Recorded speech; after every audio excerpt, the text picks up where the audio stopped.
Primeira parte. Ascensão. O que é? Ascensão é basicamente uma mudança na frequência e no foco da consciência. Este livro considera a energia como a essência que está por trás de tudo.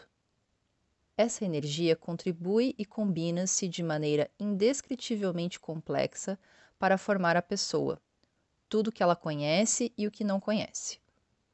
As duas principais características da energia são a sua amplitude e a velocidade na qual ela vibra, ou sua frequência.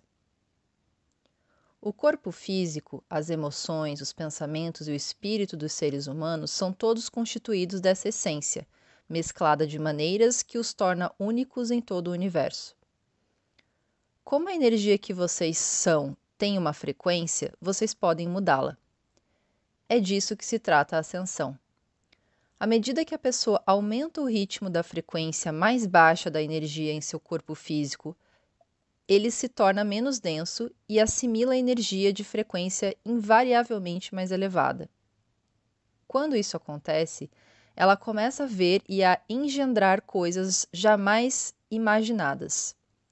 Torna-se literalmente um ser da quinta dimensão, atuando na quinta dimensão, trabalhando com outros seres pentadimensionais. A baixa frequência do medo e da limitação dissipa-se e a pessoa passa a viver num estado que hoje vocês chamam de êxtase, em união com o seu espírito e com o espírito de todos os outros seres. Isso é a ascensão. Precisamos definir outro termo. Veremos que, na realidade, o conceito de seu espírito, meu espírito, o espírito dele, dela, etc., é linear, restritivo, verdadeiro e evidentemente errado. Uma vez que a pessoa ultrapasse os níveis inferiores de separação do plano físico, só existe espírito. Uma energia gestalt, sempre em mutação, que tem sido chamada de Deus, tudo o que é, a fonte, o grande espírito e de inúmeros outros nomes. Uso a palavra espírito com inicial maiúscula para designar essa energia nos casos em que a distinção é desnecessária. Nos demais casos, uso eu espiritual para especificar uma parcela individualizada do espírito associada à pessoa, como uma encarnação e a todas as suas co-encarnações através dos tempos, acrescida de todas as frequências mais elevadas dos níveis não físicos do seu ser. Porém, lembre-se, essa é uma convenção cujo único objetivo é apenas o de explicar que existe apenas espírito e emprega os dois termos aleatoriamente.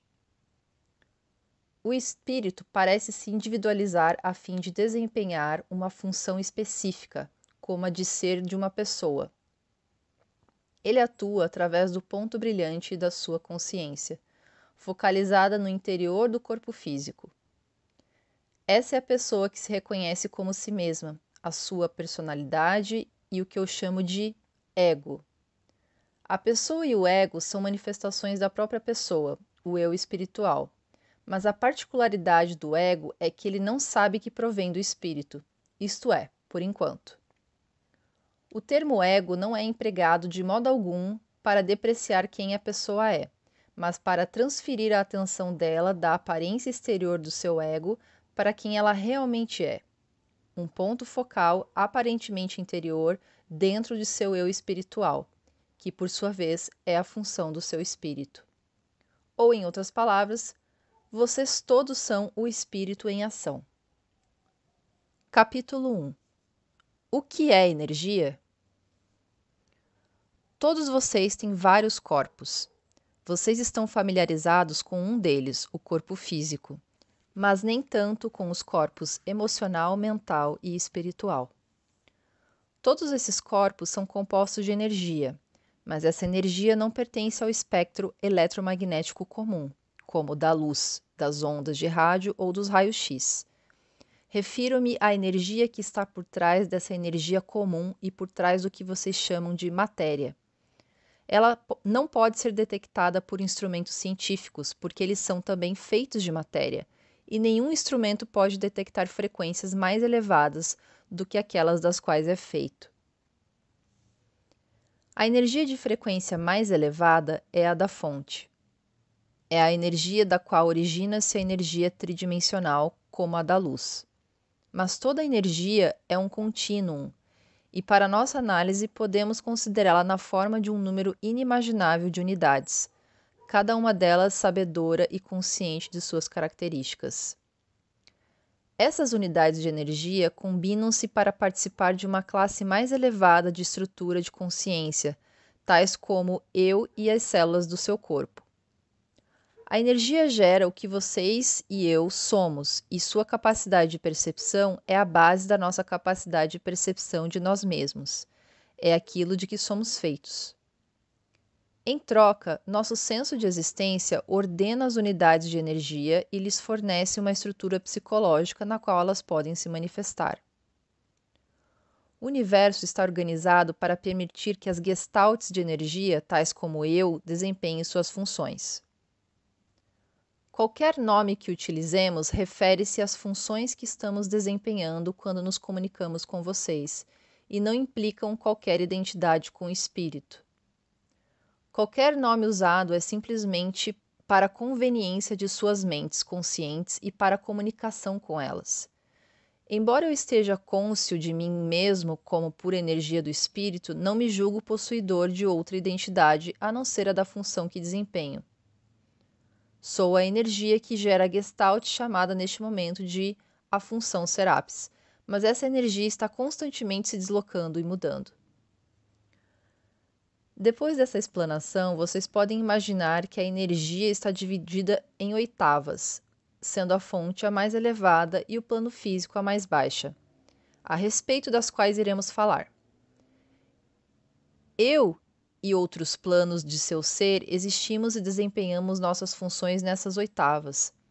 Imagine-as como as diversas bandas radiofônicas de frequência modulada de um aparelho de rádio e cada ser, assim como eu mesmo, como uma estação. Cada banda capta uma série diferente de frequência, e todos nós atuamos em cada uma das bandas. Cada um de nós ocupa a mesma posição no mostrador do rádio dentro de cada banda, atingindo progressivamente frequências mais elevadas. Ou usando uma analogia com o piano, cada um de nós é a mesma nota em todas as oitavas no teclado, 7 neste caso. Assim, se nossas notas individuais em cada uma das 7 oitavas fossem trocadas ao mesmo tempo, o resultado seria a totalidade do nosso ser, um som belíssimo. Lembrem-se de que essas analogias nem de longe são suficientes para transmitir o que acontece realmente. Existem muitas bandas e um número incalculável de notas em cada uma delas. Além disso, nesses estágios, a pessoa está constantemente fundindo-se com outras energias para desempenhar determinadas funções.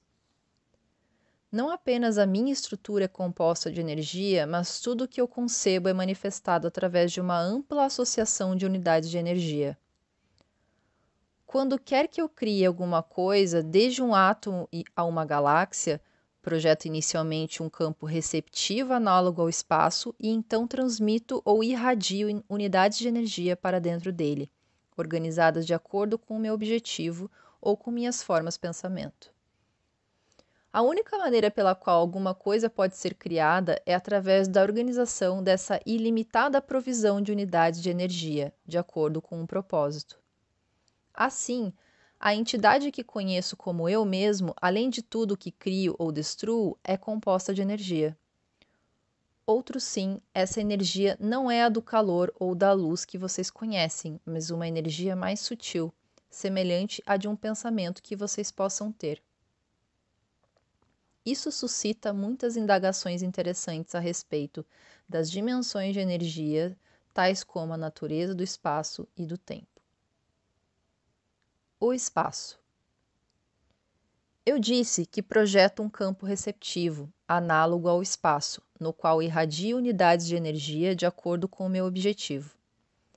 Essa é uma categoria de espaço mais elevada do que a do espaço físico, e, em seus padrões, não corresponderia em absoluto a qualquer espaço real. No entanto, ele é, sob todos os aspectos, tão real para mim quanto as dimensões de uma sala são para vocês. eu projeto e imagino esse espaço, da mesma forma que outros seres, iguais a mim, projetam o espaço tridimensional no qual vocês vivem. Talvez vocês tenham ouvido dizer que o espaço físico não é nada mais do que uma forma-pensamento ou um construto de uma ideia. Isso nos leva à indagação. Quem está gerando esse pensamento? Fiquem certos de que inúmeras entidades estão diligentemente pensando o espaço tridimensional de vocês, mantendo esse pensamento com uma lucidez e uma atenção que não podem ser descritas. Para muitos de vocês, outros estágios de seu próprio ser são parte disso. O espaço que concebemos tem uma sensibilidade com relação à energia ou condutibilidade para ela muito parecidas com uma estrada pavimentada que oferece melhores condições de trânsito para os veículos do que o terreno sobre o qual foi construída, ou como um fio conduz melhor a eletricidade do que o ar à sua volta. O espaço é, portanto, um campo criado para conduzir energia. Nos planos superiores, criamos nosso próprio espaço. No plano físico, outros estágios de seu ser criam o espaço físico no qual vocês vivem. Ele é um campo que tem a capacidade tanto de unificar quanto de isolar. Unificar no sentido de que permite que nós enviemos nossas radiações para dentro dele para entrar em contato com vocês, e isolar uma vez que é organizado de tal modo que as radiações não se sobreponham. Imaginem colocar dois objetos juntos como um par de suporte de livros. Eles não se integram um ao outro porque o tipo de campo que projetamos mantém seus campos separados. O tempo. De minha perspectiva e da de outros estágios de seu ser, o tempo como vocês o conhecem simplesmente não existe. Eu e outros estágios de seu ser participamos plenamente do presente, do passado e do futuro deste planeta simultaneamente. Estou consciente de que parcelas de minha energia encarnaram em muitos momentos da história da Terra, com a mesma certeza que vocês têm com relação à encarnação que vivem agora. Isso acontece porque não sou limitado por um raciocínio linear, mas uso a cognição direta. Nisso reside uma grande diferença. O cérebro físico opera de maneira sequencial com tempo finito, necessário para processar qualquer dado sensorial. Sem negar sua fantástica estrutura, o cérebro e o sistema nervoso são lentos.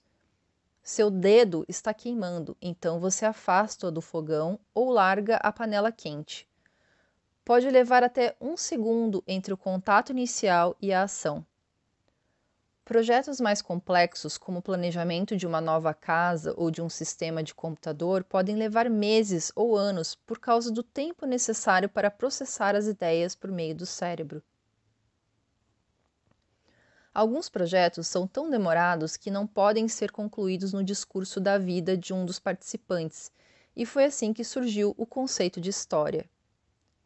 Alguém que venha nascer hoje tem de ser informado a respeito do que aconteceu no planeta até essa data, ou pelo menos a respeito de determinados acontecimentos ocorridos no passado.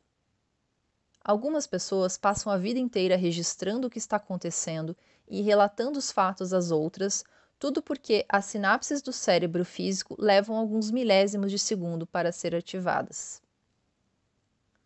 Os níveis não físicos de seu ser não sofrem essas limitações. Por meio da cognição direta da energia dos eventos, eu posso ter acesso com a mesma facilidade a qualquer ponto que vocês consideram como pertencente à história ou ao futuro deste planeta. Sugiro que cada um de vocês tente visualizar como se sentiria nessa situação. Imaginem que se encontram numa frequência mais elevada da sua própria consciência e olhando para várias pessoas lá embaixo, cada uma delas num período diferente da história. Com o simples poder da vontade, vocês podem se fundir com qualquer uma delas, ou com todas ao mesmo tempo, nelas se transformando e conhecendo cada minúcia do que estão pensando ou sentindo, pois vocês e elas são a mesma pessoa. Vocês são, digamos, um especialista em cristais na Atlântida, um soldado romano, um camponês da Idade Média e, naturalmente, as pessoas que são hoje. Tentem. Tenham uma ideia de como cada uma delas percebe o tempo, de como vocês percebem o tempo e de como vocês se relacionam. Bem, desde o início tudo foi cuidadosamente planejado para ser dessa maneira. Entretanto, isso poderia não ter acontecido e outras espécies em outros sistemas de realidade agem de um modo muito diferente.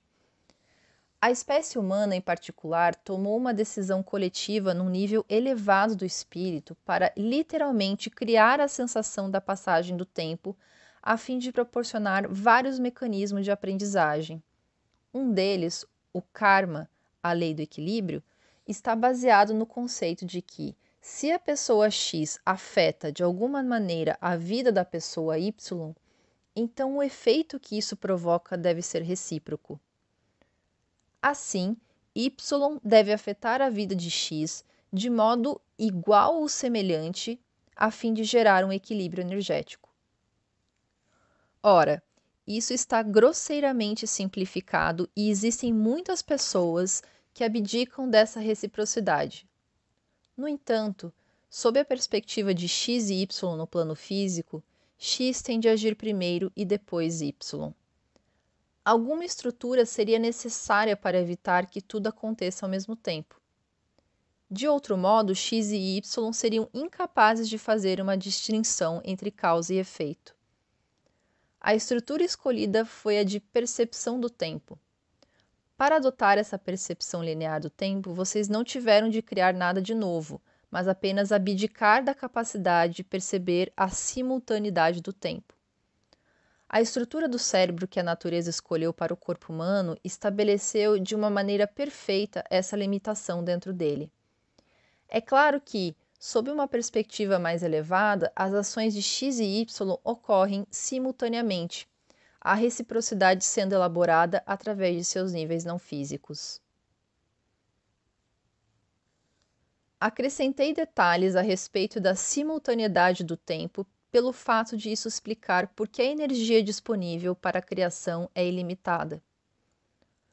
A mesma energia pode ser encontrada com grande facilidade em incontáveis pontos da linha do tempo físico, simplesmente manifestando seu propósito.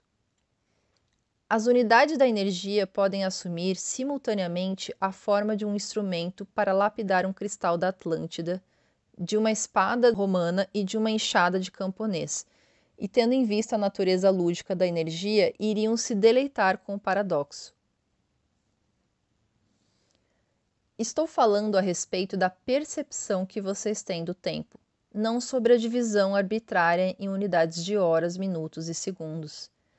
Essas são apenas marcas em seu padrão de medidas e têm pouco a ver com a percepção humana do tempo.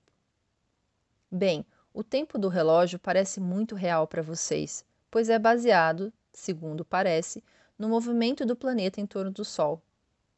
Não existe qualquer motivo verdadeiro para que vocês organizem suas atividades de acordo com a claridade e a escuridão. Isso apenas é conveniente.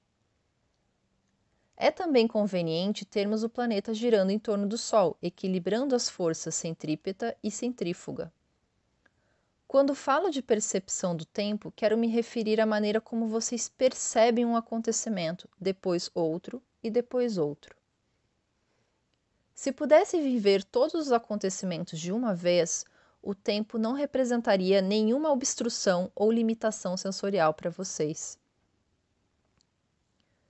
Imaginem uma grande tapeçaria feita com fios verticais e horizontais. Cada fio vertical é considerado como uma situação momentânea e os fios horizontais representam o espaço. Os fios coloridos diagonais que criam o padrão da tapeçaria são os eventos da vida de vocês, que ocorrem no tempo e no espaço. Agora imaginem um minúsculo inseto movimentando-se lentamente sobre essa tapeçaria. Se ele se deslocasse no sentido horizontal, iria apreender cada situação momentânea em sucessão, mas estaria fixo num lugar. Eventualmente, ele poderia se deparar com um fio colorido e conhecer um minúsculo fragmento da vida de vocês. Porém, se ele se deslocasse verticalmente pela tapeçaria, iria se movimentar através do espaço, embora estivesse fixo numa situação momentânea. E assim, presenciaria tudo o que acontece no espaço, mas num único momento.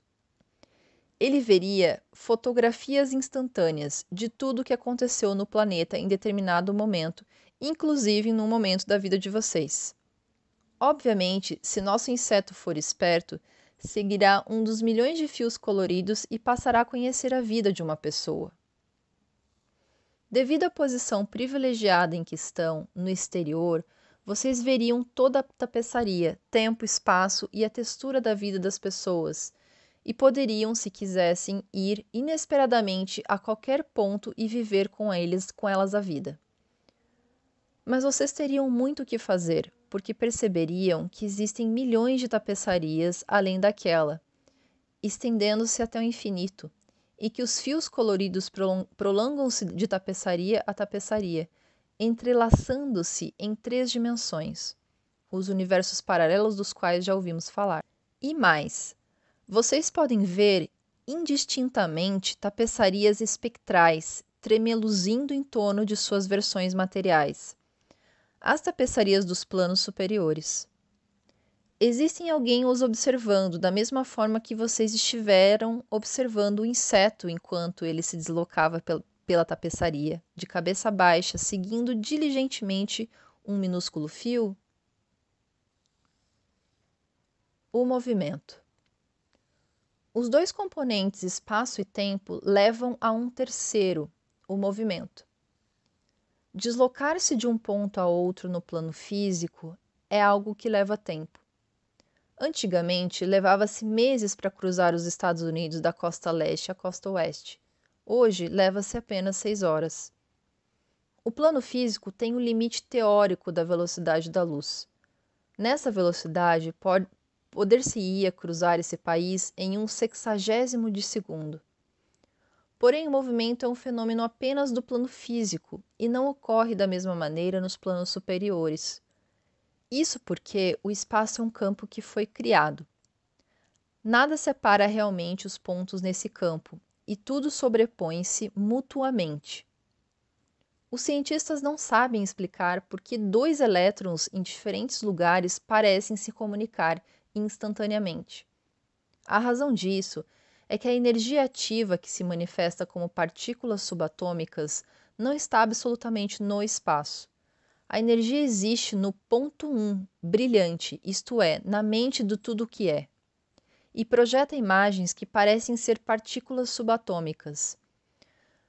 Pelo fato de os elétrons serem projetados pelo mesmo ponto 1, não é de estranhar que cada um saiba o que o outro está fazendo.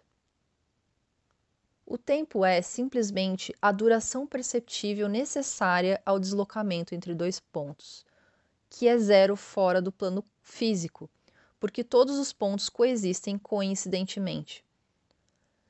Pelo fato de o tempo ser coincidente fora do plano físico, se uma pessoa fosse um elétron, isto é, espírito funcionando como um elétron, ela poderia se projetar para o ponto A e para o ponto B ao mesmo tempo, portanto, a ideia de movimento entre A e B não teria nenhum significado. Espero ter transmitido a ideia de que os fundamentos do plano físico, espaço, tempo e movimento são, na realidade, normas arbitrárias, locais, que se aplicam às frequências do plano físico da Terra, e que são os sentidos humanos que criam a percepção deles. Perceber espaço e tempo é uma função do intelecto e foi estruturada na mente para dar apoio à espécie humana neste planeta.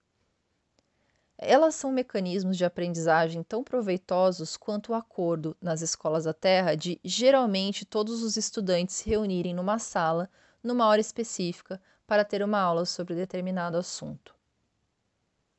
Da mesma maneira, no nível físico, todos os membros da espécie devem concordar a respeito de certas coisas a fim de que a travessia pelo campo no planeta Terra seja significativa. E emprego a expressão travessia pelo campo propositadamente. É essencial que vocês ampliem a percepção até o ponto de ficarem conscientes de si mesmos como seres importantes, em visita a este recanto do universo, organizando pequenas excursões, cada uma delas uma encarnação física para a qual assumem um corpo e uma personalidade diferentes para torná-la interessante. As excursões podem ser gratificantes ou, se vocês esquecerem quem são, desagradáveis, mas com certeza aprenderão muito em todas elas. No capítulo seguinte, analisaremos mais profundamente a natureza da matéria física como uma onda estacionária da oitava mais baixa da energia, a fim de demonstrar que aquilo considerado por vocês como sólido é, na verdade, fluido.